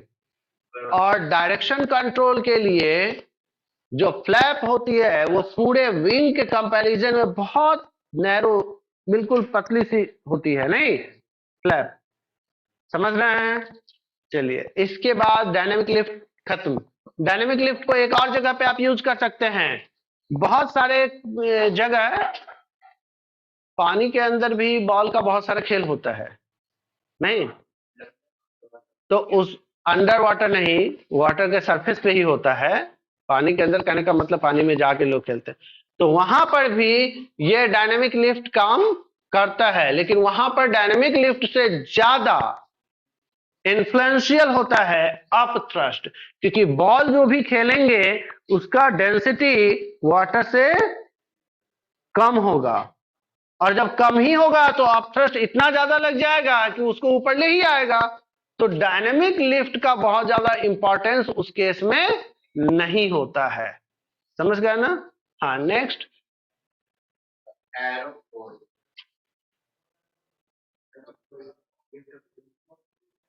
ये सब समझ लिए ना? ये सब तो पहले भी 2-3 बार बता चुके हैं। तो उसके आगे वाला क्या है? Heart attack. Heart attack. Heart अपने आप में बहुत डिफरेंट टाइप्स ऑफ मसल्स का बना होता है। हार्ट का जो टिश्यूज होता है वो पूरे बॉडी के टिश्यूज से बिल्कुल ही अलग होता है, और उसका केवल हार्ट ही बना होता है, और उसका एक नेचर है। नेचर क्या है ना, वो थोड़ा सा हार्ड होता है दूसरे मसल्स के कंपैरिजन में। हार्ड होने से होता क्या है, उसके अंदर ब्रिटलनेस होता है, मतलब टूटने वाला टेंडेंसी होता है। नहीं, कुछ चीजें होती है ना कि उसको आप इजीली मोड़ सकते हैं, फ्लेक्सिबल है बहुत ज्यादा, और कुछ चीजें हैं जिनको ज्यादा मोड़ेंगे तो टूट जाएंगी। हार्ट भी ऐसा ही होता है। हार्ट के अंदर की जो पाइप होती है, जिस पाइप से वाटर, ये ब्लड सप्लाई होता है, वो ब्लड सप्लाई, हार्ट अटैक आता पहले किसको है? किस तरह के लोगों को हार्ट अटैक आता है? ओल्ड एज को भी आता है हार्ट अटैक। दूसरा किसको आता है? यंग एज में भी तो आता है ना। ब्लड पाइप में जिसके बहुत ज्यादा ग्रीस, कोलेस्ट्रॉल, वो एक ग्रीस ही तो है। नहीं, फिजिक्स में जनरली अगर पढ़े तो वो ग्रीस ही कहेंगे, ऐसे वो कोलेस्ट्रॉल है जो भी है, तो वो पाइप के अंदर डिपॉजिट हो जाता है। तो पाइप के अंदर की कैविटी क्या हुआ? कम हो गया। कैविटी कम हो गया तो क्या हो जाता है? वहां पे प्रेशर इंक्रीज होगा या ज्यादा होगा? एक ही हुआ, मतलब इंक्रीज हो जाएगा। नहीं, तो पाइप के अंदर का प्रेशर इंक्रीज हो गया। प्रेशर जब इंक्रीज हो गया और उस पाइप में उस प्रेशर को टॉलरेट करने की कैपेसिटी नहीं है, तो क्या होगा? वो पाइप बर्स्ट कर जाएगी। पाइप बर्स्ट करेगी, वो हार्ट के बाहर रहेगी, है ना? हार्ट के बाहर किसी हिस्से में, वो कहीं भी हो सकता है। वो जनरली सबसे ज्यादा ब्रेन में ही होता है, लेकिन कहीं भी हो सकता है। जरूरी नहीं है कि ब्रेन में ही होगा। हाँ, ब्रेन स्ट्रोक किसी को कहते हैं, लेकिन जरूरी नहीं है कि ब्रेन में ही होगा, वो कहीं और भी हो सकता है। पाइप बर्स्ट कर चुकी, अब क्या होगा? जहां पाइप बर्स्ट कर गई, जैसे टायर बर्स्ट कर जाता है तो टायर पिचक जाता है, दब जाता है। नहीं, तो हार्ट तो अभी तक एकदम बहुत ज्यादा प्रेशर से ब्लड सप्लाई दे रहा था, और अब सडनली पाइप बर्स्ट हो गया, पाइप का प्रेशर खत्म हो गया, तो हार्ट, उसके अंदर की जो पाइप होती है, जो हार्ड पाइप होती है, वो क्या होगी? लो प्रेशर के कारण कोलैप्स हो जाएगी, दब जाएगी। दब जाएगी तो वो जनरली चांस होता है कि वो रप्चर हो जाएगा, उसका जो टिश्यू है वो टूट जाएगा, डैमेज हो जाएगा। और हार्ट का एक बहुत बड़ा डिसएडवांटेज है, हार्ट का और आई का, दोनों का, इसके टिश्यू की रिपेयरिंग ज्यादा नहीं हो पाती है। रिपेयरिंग नहीं होगी तो वो परमानेंट डैमेज हो जाएगा। तो क्या कहते हैं उसको? Heart blockage. नहीं, अब उसका सॉल्यूशन क्या होता है आपके पास? Bypass surgery. तो बाईपास सर्जरी क्या करेंगे? एक पाइप ऐसे थी, वो पाइप इस रास्ते से ब्लड को कैरी करके ले जा रही थी, अब इस जगह पे डैमेज हो गया, अब ये तो खत्म हो गया। अब यहां से यहां तक तो ब्लड आती है, और यहां से आगे तो जाएगी नहीं ब्लड, तो उसका दो प्रॉब्लम। आगे वाले हिस्सा जिसको ब्लड मिला नहीं, उसको ऑक्सीजन की डिफिशियंसी हो जाएगी, और जो जो चीज ब्लड के साथ आ रहा था उन सब चीजों की डिफिशियंसी हो जाएगी। और यहां पे ब्लड का प्रेशर इंक्रीज हो जाएगा, क्योंकि ब्लड तो यहां पे इस इफिशियंसी के साथ आ रहा था कि आगे तक जाना है, और ये यहीं पे रोक रहा है, तो यहां का प्रेशर इंक्रीज हो जाएगा। तो दोनों कंडीशंस प्रॉब्लम का होता है। अब इसका सॉल्यूशन है कि एक बाहर से पाइप लीजिए, और उस पाइप को यहां पे पहले पंक्चर कीजिए, और इसमें उस पाइप को जोड़ के और यहां से जोड़ दीजिए। तो ये कैसी सर्जरी कहलाएगी? जैसे पटना यहाँ पे शहर है, और उसके बाहर बाहर ऐसा ही तो बाईपास बना हुआ है, नहीं? तो वही इस डैमेज पाइप के बाहर से बाईपास आप लगा दिए, ये एक पाइप लग गई। समझ गए? नहीं? तो बाईपास जो है ये हमारा सब्जेक्ट नहीं था। हमारा सब्जेक्ट क्या था? हार्ट में ब्लॉकेज आया कैसे? आया कैसे? प्रेशर इंक्रीज हुआ। इंक्रीज होने का मेन पर्पस क्या था? इंक्रीज कैसे हुआ? कोलेस्ट्रॉल ज्यादा हुआ। कोलेस्ट्रॉल ज्यादा हुआ तो प्रेशर इंक्रीज हो गया। अब प्रेशर इंक्रीज के कारण जहां का पाइप वीक है वहां का पाइप बर्स्ट कर गया। पाइप बर्स्ट कर गया तो ब्लड का प्रेशर सडनली कम हो गया। जब सडन डिक्रीज होगा तो हार्ट के अंदर की कोई पाइप, कौन सी पाइप ये तो कोई नहीं जानता है, वो तो अलग अलग पर्सन के लिए अलग सिचुएशन में अलग अलग होगा, कोई एक पाइप कोलैप्स कर जाएगी। अचानक से जो दबेगी ना, तो फिर वो दबी ही रह जाएगी, टूट जाएगा उसके आसपास का टिश्यू। अब उसमें ब्लड सप्लाई होना बंद हो गया। इसको क्या कहते हैं? हार्ट का ब्लॉकेज कहते हैं। जनरली ओल्ड एज पीपल में, खास करके जो थोड़ा सा ज्यादा हेल्दी बॉडी हो, बल्कि तो यंग एज में नहीं, तो 2-4 ब्लॉकेज रहता ही है।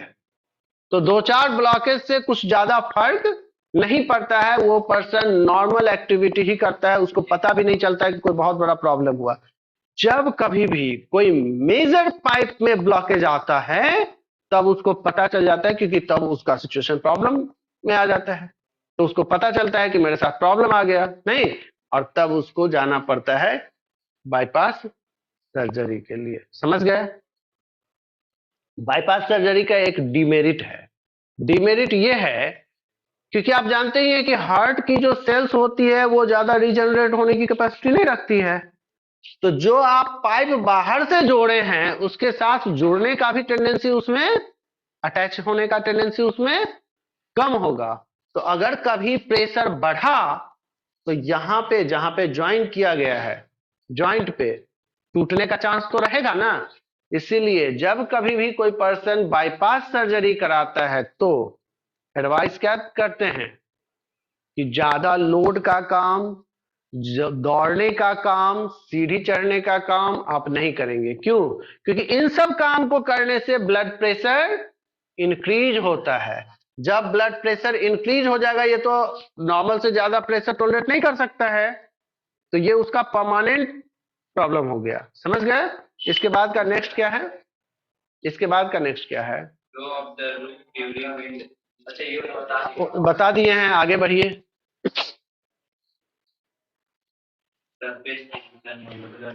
Surface tension. तो सरफेस टेंशन क्या होता है? Cohesive and adhesive force. तो पहले उससे पहले हाँ, तो कोहेसिव फोर्स क्या होता है और एडहेसिव फोर्स क्या होता है? हम लोग एक दो शब्द यूज करते हैं। फेविकॉल सब लोग यूज किए होंगे। फेविकॉल के पैकेट पे क्या लिखा रहता है? एडहेसिव सॉल्यूशन लिखा रहता है।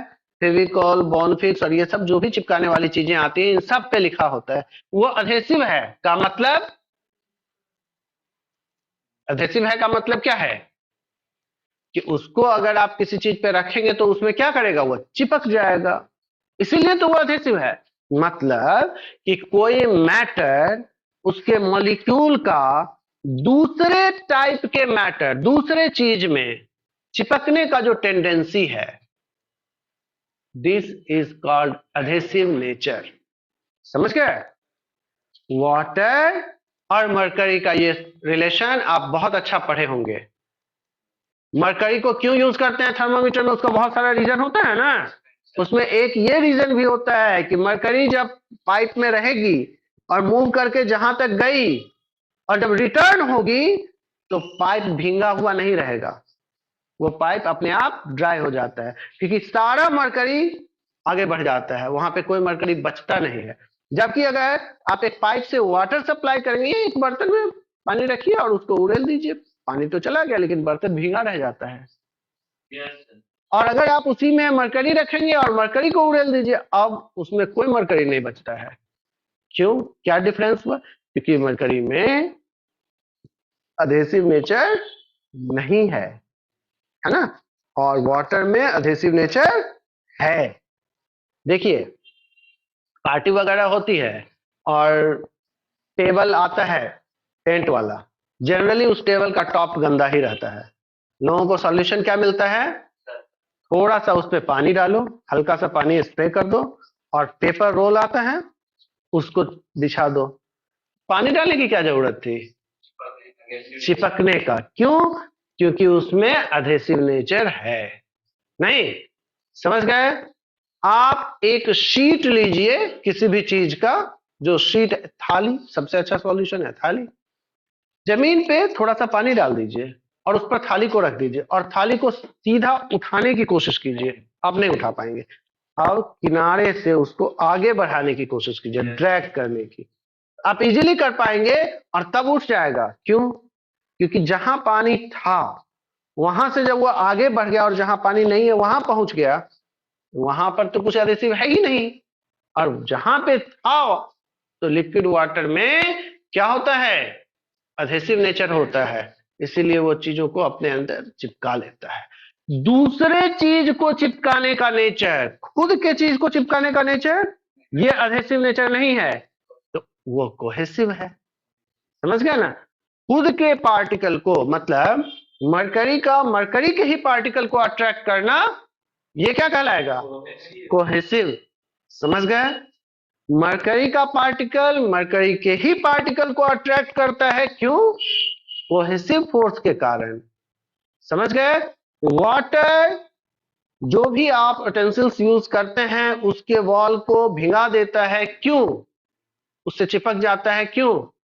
एडहेसिव फोर्स के कारण। तो समझ गए? एडहेसिव फोर्स दो अलग अलग नेचर वाले चीजों में काम करता है और कोहेसिव फोर्स सेम उसी मैटर में काम करेगा। समझ गए? एक सरफेस पे ड्रॉप ड्रॉप करके आराम से वाटर को गिराइए, क्या होगा? वह सारा वाटर एक लंप होके रहेगा जब तक बहुत ज्यादा ही वाटर ना कर दें आप। अब बहुत ज्यादा हो जाएगा तो फ्लैट हो जाएगा, कूड़ा में फैल जाएगा। नहीं, अब दूसरा काम कीजिए, पाउडर फेस पे यूज करते हैं या डस्ट से भी वो काम हो सकता है। डस्ट रखा हुआ है कहीं पे, पूरे में बिखेर दीजिए डस्ट को थोड़ा ज्यादा, और थोड़ा सा थिक लेयर होना चाहिए, 2-4 लेयर हो जाना चाहिए। इसके ऊपर एक ड्रॉप वाटर का डालिए, पूरा ड्रॉप गोल बन जाएगा। नहीं, अब आप इसको थोड़ा सा दाएं बाएं कीजिए, वो गोल ड्रॉप ही इधर से उधर चला जाएगा लेकिन वो ड्रॉप टूटेगा नहीं। समझ गया ना? मरकरी में तो ऐसा ही होता है, और उसको तो उस डस्ट की भी जरूरत नहीं पड़ती है। मरकरी आप छोटा सा ड्रॉप आप किसी भी बर्तन में डालिए, उसको इधर उधर कीजिए, वो पूरा राउंड ही रहेगा। अब थोड़ा सा उस ड्रॉप को बढ़ा दीजिए, थोड़ा और मरकरी उसी ड्रॉप में ऐड कर दीजिए, ड्रॉप बड़ा हो जाएगा, उसका स्पेस वॉल्यूम ज्यादा हो जाएगा। धीरे धीरे जब वो बड़ा होगा तो शुरू में वो राउंड था, ये राउंड का हाइट इसका, और इसको आप हाइट कहेंगे, इसको विड्थ कहेंगे ना, तो विड्थ के कंपैरिजन में हाइट कम हो जाएगा, मतलब कि हाइट के कंपैरिजन में विड्थ बढ़ जाएगा। समझ गए? और धीरे धीरे धीरे धीरे जो बहुत बड़ा आप लंप बना लेंगे तो रिजल्ट ऐसा मिलेगा। शर्ट में लगाने वाला बटन कैसा होता है? सर्कल होता है ना, और उस सर्कल का बीच वाला पोर्शन दबा हुआ होता है, ऐसा बन जाएगा। बाहर बाहर थोड़ा सा ज्यादा ऊपर उठा हुआ रहेगा और बीच में थोड़ा सा दबा हुआ रहेगा। ये किसका नेचर बताया हम? मरकरी का नेचर बता रहे हैं। बात समझे कि नहीं? अब क्वेश्चन है कि जब छोटा था तो उसका शेप बिल्कुल फाइन स्फेरिकल था, थोड़ा बड़ा हुआ तो ऐसा बना, और थोड़ा और ज्यादा जब बड़ा हो गया तो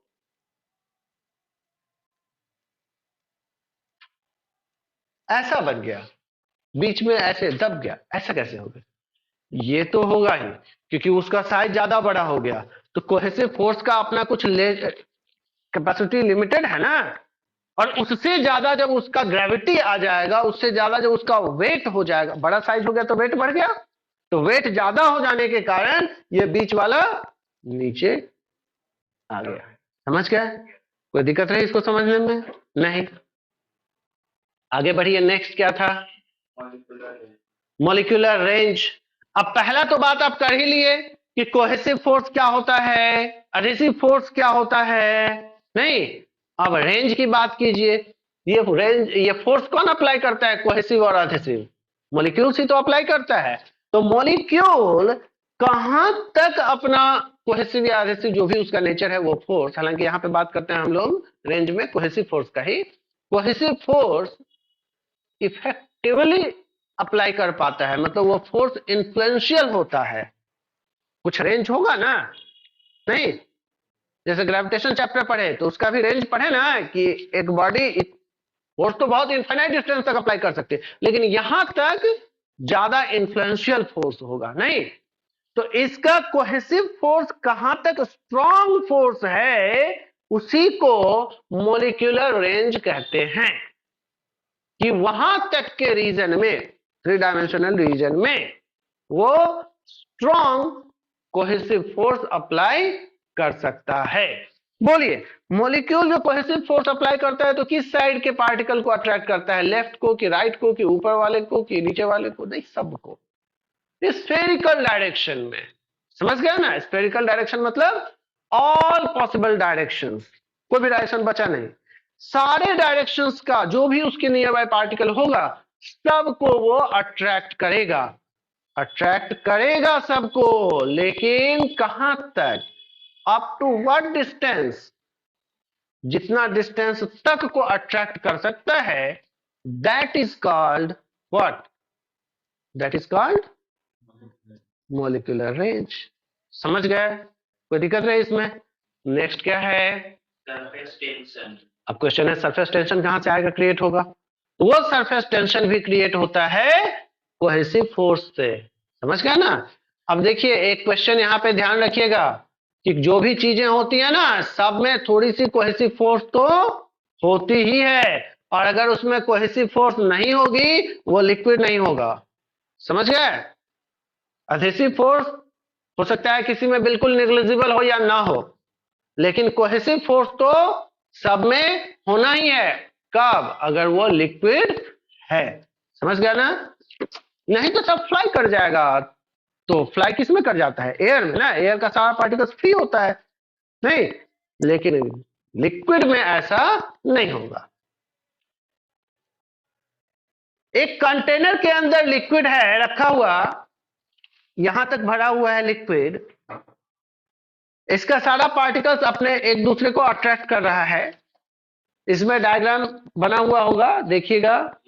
इसके अंदर यहां पर एक पार्टिकल है, ये इसको सबको अट्रैक्ट कर रहा है, सबको अट्रैक्ट कर रहा है, और सब पार्टिकल इसको भी अट्रैक्ट कर रहा है ना। ग्रेविटेशन होता है दो बॉडीज का, ए एंड बी का, तो ए बी पे फोर्स अप्लाई करता है तो बी भी तो ए पे फोर्स अप्लाई करता है ना। तो यहां इतने सारे पार्टिकल्स पे ये पार्टिकल खुद ही फोर्स अप्लाई कर रहा है, तो वो सब पार्टिकल्स भी तो इस पे फोर्स अप्लाई कर रहा है ना। जब सारे डायरेक्शन से फोर्स आ ही रहा है, सब फोर्स एक दूसरे को कैंसिल कर दिया, तो नेट फोर्स कितना लगा? 0। तो कोई भी लिक्विड के अंदर वाला जो पार्टिकल्स है उस पे कोहेसिव फोर्स कितना लगता है? 0। अब सोचिए, टॉप सरफेस से थोड़ा सा नीचे का पार्टिकल है और इसका रेंज है इतना,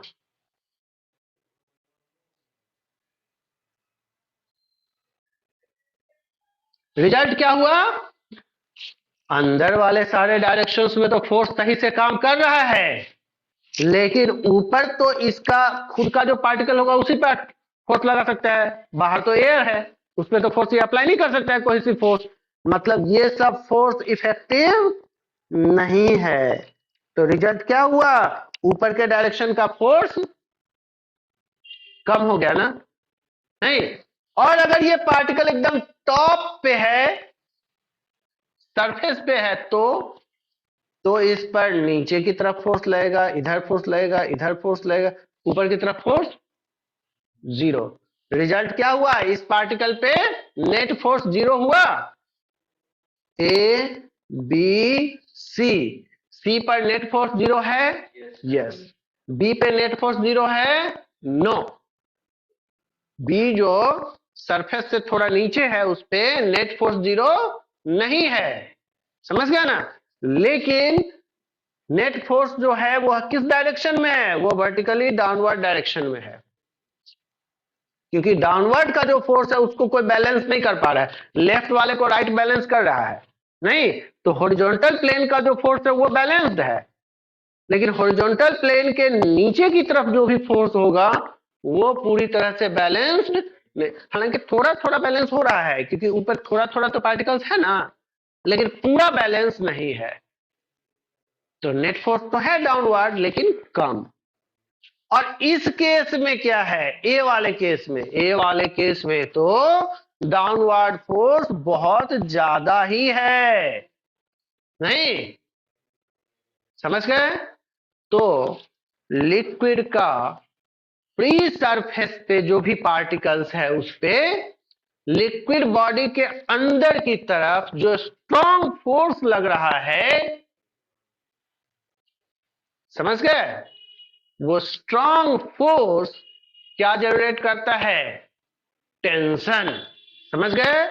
जब आप स्ट्रिंग पढ़े होंगे, स्ट्रिंग से फोर्स अप्लाई करते हैं तो उसको क्या कहते हैं? टेंशन ही तो कहते हैं ना। और एक चादर मेम्ब्रेन में जो फोर्स अप्लाई करते हैं उसको क्या कहते हैं? टेंशन कहते हैं। तो यहां भी वही सीन है, इसका जो फ्री सरफेस है वो एक मेम्ब्रेन बन गया। अपर सरफेस पे जो पार्टिकल्स है, मॉलिक्यूल्स है, उन सब का एक मेम्ब्रेन, उस मेम्ब्रेन पे नेट फोर्स इनवर्ड लग रहा है, डाउनवर्ड लग रहा है। समझ गए? उसी को क्या कहते हैं? टेंशन कहते हैं। हालांकि यहां पे टेंशन का जो डेफिनेशन है वो उस टेंशन के डेफिनेशन से थोड़ा सा डिफरेंट है, क्योंकि ये टेंशन फोर्स नहीं है, ये टेंशन है force per unit length, force per unit. समझ गया ना? इस बात को हमेशा याद रखेंगे। तो इसका यूनिट डायमेंशन क्या होगा? न्यूटन पर मीटर। समझ गया ना?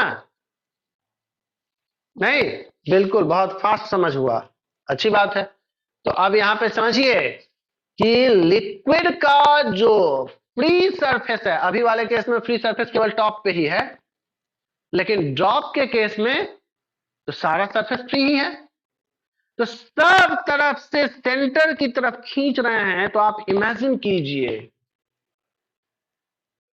एक पैराशूट, उसके सारे पॉइंट्स पे एक एक थ्रेड बंधा हुआ है और वो सारा थ्रेड एक सेंटर पे पकड़ाया हुआ है और उस सेंटर पे सब थ्रेड को इक्वल फोर्स से खींच रहे हैं। रिजल्ट क्या होता है? वो पैराशूट राउंड हो जाता है ना, तो वो कर्व हो जाता है। तो यहां पे लिक्विड का जो ड्रॉप है, उस ड्रॉप का जो आउटर सरफेस है वो एक मेम्ब्रेन है और उस मेम्ब्रेन का जो पार्टिकल्स है, मॉलिक्यूल्स है, उसको सेंटर की तरफ खींच रहा है, सेंटर की तरफ, हर तरफ से सेंटर की तरफ फोर्स लग रहा है, केवल इनवर्ड, केवल टुवर्ड सेंटर। रिजल्ट क्या होगा? आउटर सरफेस राउंड हो जाएगा और वो स्फेरिकल बन जाता है। समझ गए ना?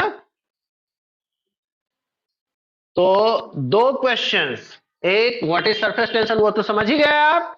दूसरा क्वेश्चन, वाटर ड्रॉप या कोई ड्रॉप राउंड क्यों होता है, वो भी आप समझ ही गए, due to surface tension. Surface tension का, उस सरफेस टेंशन को कॉज करने वाला फैक्टर, फोर्स कौन है?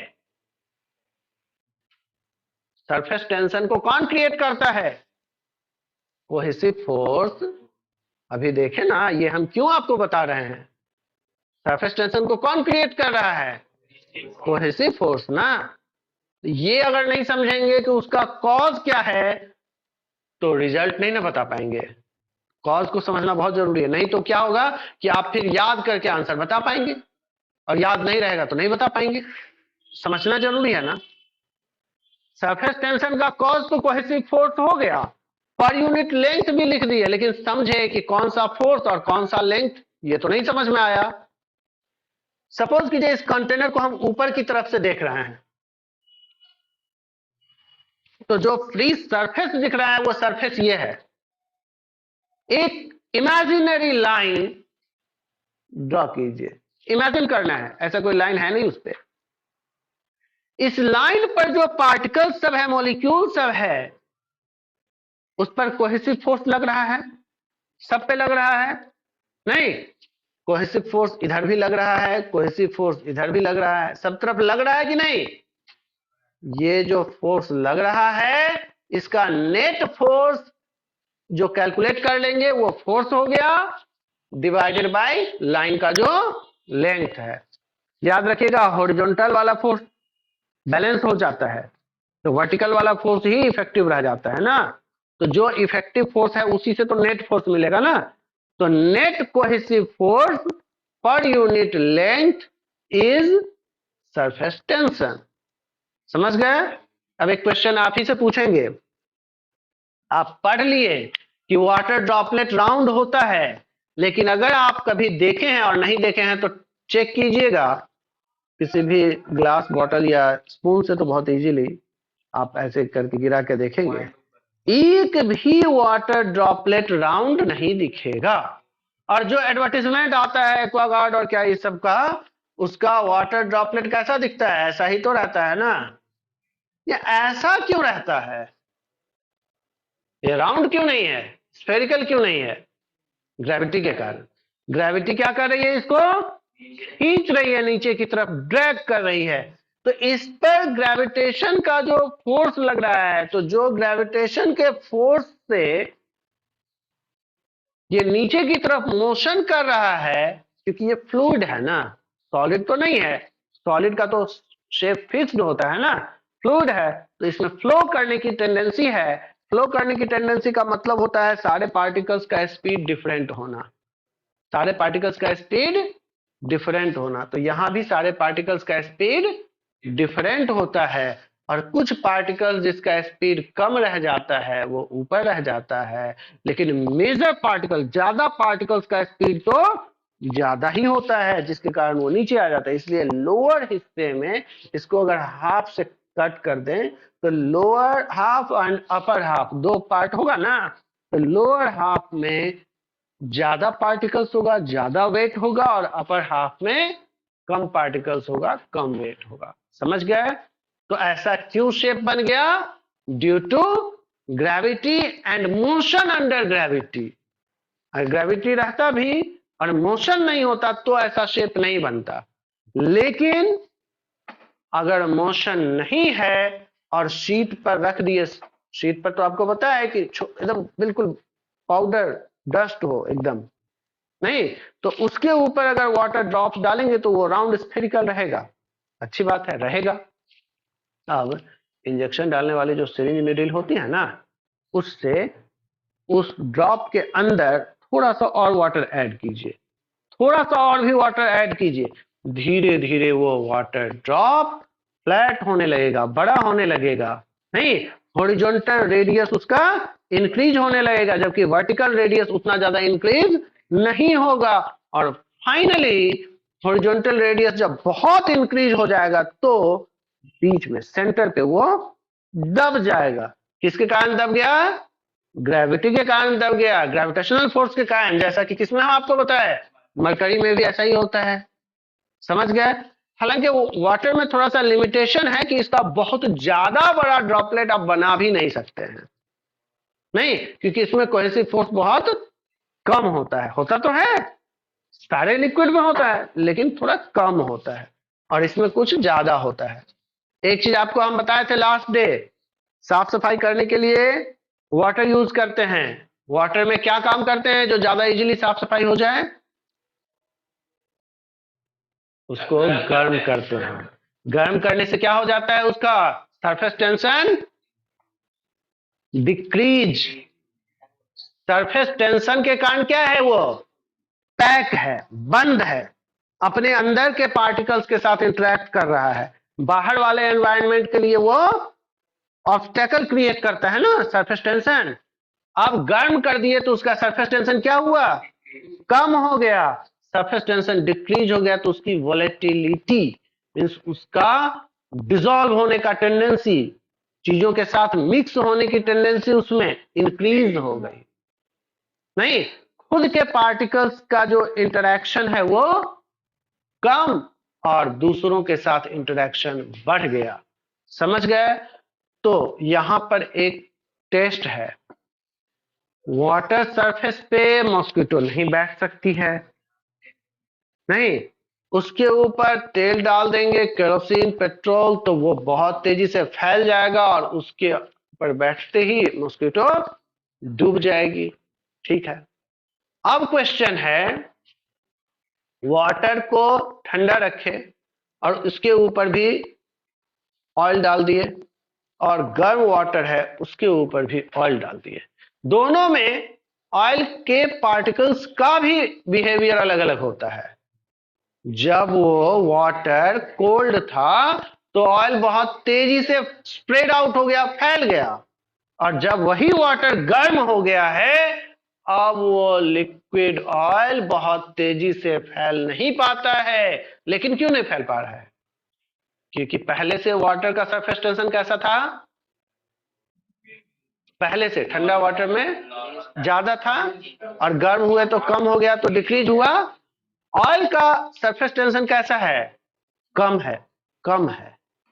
ऑयल का सरफेस टेंशन क्या है? कम है। ऑयल का सरफेस टेंशन कम है, वाटर का सरफेस टेंशन ज्यादा है, तो उसके ऊपर ऑयल बिखर गया। अब ऐसा वाटर आ गया है जिसका खुद का ही सरफेस टेंशन बहुत कम है, तो रिजल्ट वो उसके ऊपर ऑयल ज्यादा बिखर नहीं पाएगा और ऑयल क्या होगा? पार्टिकल पार्टिकल बन के रह जाएगा, समझ गए। तो जब आप पार्टिकल पार्टिकल ड्रॉपलेट्स, समझ गए ना, हाँ। दाल सब्जी वगैरह इन सब में ऑयल रहता है ना, तो ये ऑयल क्या करेगा आप देखेंगे, अगर उसका जो ग्रेवी है वो बहुत ज्यादा थिक नहीं हो, ज्यादा लिक्विडिटी हो, थिन हो, तो उसमें पार्टिकल्स सब मतलब ड्रॉपलेट सब ऑयल का अलग अलग फ्री फ्री तैरता हुआ दिख जाएगा, नहीं क्यों? क्योंकि उसको गर्म किए हुए थे, टेम्परेचर वाटर का ज्यादा था, वाटर का टेम्परेचर बढ़ गया तो वाटर का सरफेस टेंशन कम हो गया, तो ये ऑयल ड्रॉपलेट्स में बट गया, राउंड राउंड बन गया, ठीक है। लेकिन वही वाटर जब ठंडा हो जाता है और वो दाल या सब्जी थोड़ा देर का हो गया, अब देखिए उसके अंदर ऑयल का ड्रॉपलेट उतना छोटा छोटा नहीं रहेगा, वो सब आपस में मिक्स हो जाएगा, और जब बहुत ठंडा हो जाता है तो सारा का सारा ऑयल एक सिंगल कॉमन बॉडी बना लेता है, नहीं सारा ड्रॉपलेट्स आपस में मिक्स हो जाता है। जब वाटर का टेम्परेचर बहुत कम हो जाएगा तब। समझ गए? नेक्स्ट क्या है? molecular theory of surface tension. यही तो हम आपको बताए हैं, मॉलिक्यूलर थ्योरी बताया है ना। Yes sir. हाँ, सर वही है। इसके बाद का नेक्स्ट क्या है? अब सरफेस एनर्जी की बात करनी है, तो अब इसके लिए टाइम हम लोग नेक्स्ट डे लेंगे। समझ गए? यहां से आगे करेंगे। नेक्स्ट डे हम लोग चैप्टर को कंक्लूड करेंगे। समझ गए ना? तो इसीलिए चैप्टर को थोड़ा सा और एक बार पढ़ के आइएगा।